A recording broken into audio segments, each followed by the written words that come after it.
Mirë se vini në kanalin ton, mos harroni të bëni subscribe dhe të klikoni si përzdiles për të marrë njoftimet më të reja. Faleminderit! Mjeku jep urdhër, ja sa feta buk duhet të hani sipas moshës që keni. Ndoshta ke një bark kokfort që nuk bie me asnjë lloj diete ose më keq akoma, ka një rritje të ngadaltë. Nëse të dyja këto ju ndodhin, atëherë duhet që të ndaloni bukën me çdo kusht. Gluteni, proteina e cila gjendet në bukë është përgjegjëse për dhimbje të kyçeve, por edhe për shqetësime të tjera të përditshme që njerëzit kanë filluar t'i quajnë normale. Çfarë të ndodh kur eliminon bukën nga dieta e përditshme? Do të humbasësh shumë ujë. Pasi të kesh ndalur bukën, do të humbasësh shumë ujë nga depozitat e organizmit. Natyrisht, trupi do të rifillojë të krijojë depozita të reja duke përdorur glikogjen, por nga ana tjetër humbja e ujit do të jetë shumë e madhe. Do të vësh re që dëshirat të mungojnë. Kur ha bukë, karbohidratet të rrisin nivelin e sheqerit në gjak, duke shkaktuar kështu një ndjesi lodhje. Duke ndalur bukën nuk do të marrësh këto pasoja që shkaktohen nga sheqeri.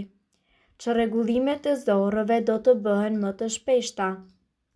Pa nivele të duhura të fibrave të cilat rregullojnë zakonisht aparatin tretës, do të kesh vazhdimisht shqetësime në zorr. Kur ndalon bukën, natyrisht ke ndalur edhe nivelin e fibrave që mund të marrësh nga bishta jore dhe në këtë mënyrë mungesa e tyre do t'i bëj vizitat në tualet edhe më të shpeshta. Trupi nuk do të ketë rezistencë. Kur ham karbohidrate, trupi ynë dërgon sinjale në tru fal humorit të mirë serotonina. Kur ju ndaloni së konsumuari bukën dhe keni mungesë të karbohidrateve, trupi sa vjen dhe i bie nga rezistenca, rrjedhimisht bie edhe prodhimi i serotoninës. Mendjen do ta kesh si në re, trupi i njeriut nuk punon pa karbohidrate. Nëse ndalon furnizimin e tij me karbohidrate, edhe truri nuk është në gjendje që të kuptojë se çfarë po i ndodh. Në këtë rast, për të ushqyer, ai do të kërkojë të transferohet tek ushqimet e tjera me glukozë për të ushqyer. Fizikisht veten nuk do ta ndjesh si më parë. Edhe kjo është mjaft e kuptueshme, meqense karbohidratet shërbejnë si një burim i jashtëzakonshëm dhe i shpejtë energjie që i nevojitet trupit. Kur eliminon bukën, natyrisht bën që trupi të fillojë dhe të kërkojë energji në përbërës të tjerë.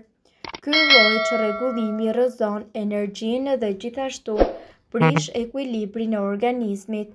Do të ndihesh më i shëndetshëm nëse ulë rrezikun. Mbi të gjitha, duke hequr bukën nga organizmi, ju i keni bërë trupit tuaj një favor shumë të madh. Nëse eliminon bukën, atëherë ke ulur ndjeshëm rrezikun e sëmundjeve të zemrës dhe diabetin e tipit 2, por as nuk ke nevojën për të zhdukur karbohidratet e tepërta të cilat rrisin nivelin e acideve yndyrore.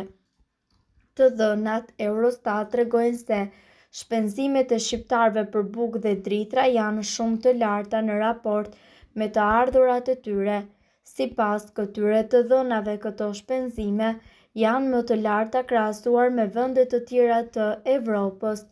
Buka është kryesore për çdo njeri në këtë vend, aq më tepër kur në çdo vak na vjen natyrshëm të themi: "Eja të ham bukë", por siç thot populli, gjella me krip dhe kripa me karar. Ndaj kur vjen fjala tek konsumimi i bukës, edhe ai duhet që të ketë një kufi. Çdo drith tjetër mundet të mbulojë nevojat jetësore të bukës. Racioni i nevojshëm ditor i drithrave. Sa feta bukë duhet që të konsumoni sipas moshës? Një fetë normale konsiderohet si një racion, por jo çdo fetë është e njëjtë me tjetrën. Ndaj kujdesuni që buka të jetë me drithra të plota. Po ashtu, racioni ditor i bukës dhe i drithrave është në varësi të moshës, gjinisë dhe aktivitetit tuaj fizik. Racioni i dritrave përmban gjithashtu bukën dhe çdo dritë tjetër që konsumoni. Ekspertët thonë se gratë nga 19 deri në 50 vjeç duhet që të konsumojnë 6 racione drithi në ditë. Gratë mbi moshën 50 vjeç duhet që të konsumojnë 5 racione drithi në ditë. Burrat nga 19 deri në 30 vjeç kanë nevojën për 8 racione drithi në ditë, ndërsa ata nga 31 deri në 50 vjeç kanë nevojë për 7 racione. Burrat mbi të 50-ta duhet që të konsumojnë 6 racione drithi në ditë. Fëmijët dhe adoleshentët kanë nevojë për më pak racione drithi në ditë. Dritrat e plota. Sipas të dhëna, dritrat e plota, pra jo të përpunuara, janë njëkohësisht të pastura me ushqyes. Ekspertët këshillojnë se gjysma e bukës që konsumoni çdo ditë duhet të jetë e përgatitur gjithashtu me dritra të plota. Ushqyesi që ofron buka. Në varësi të drithit të përdorur, buka ofron vitamina të grupit B, minerale dhe njëkohësisht fiber. Vitamina B gjithashtu rregullon metabolizmin dhe nga ana tjetër ndihmojnë sistemin nervor. Fibra është e nevojshme gjithashtu edhe për tretjen, ndërkohë që mineralet janë të domosdoshme për sistemin imunitar dhe njëkohësisht për nivelin e oksigjenit në gjak. Gjithashtu, këtu ne do t'ju tregojmë se cila lloj i bukës është ideali për ju. Furra e bukës është ndoshta dyqani që një konsumator viziton më së shumti në jetë. Zgjedhjet që ofrohen aty janë tërësisht të panumërta, duke filluar që nga buka masive, buka e thekrit, buka e grurit, buka e fshatit, buka e zezë dhe njëkohësisht buka e bardhë, buka me fara si mite apo edhe frangjollat. Shqiptarët janë ndër konsumatorët më të mëdhenj të bukës, madje kur vjen koha të ham drek ose darkë jemi ndër të pakt që themi të ham bukë. Buka e bardhë është ndoshta buka më e konsumuar në treg, por ajo që duhet të dini është që kjo bukë është një kallup i madh sheqeri.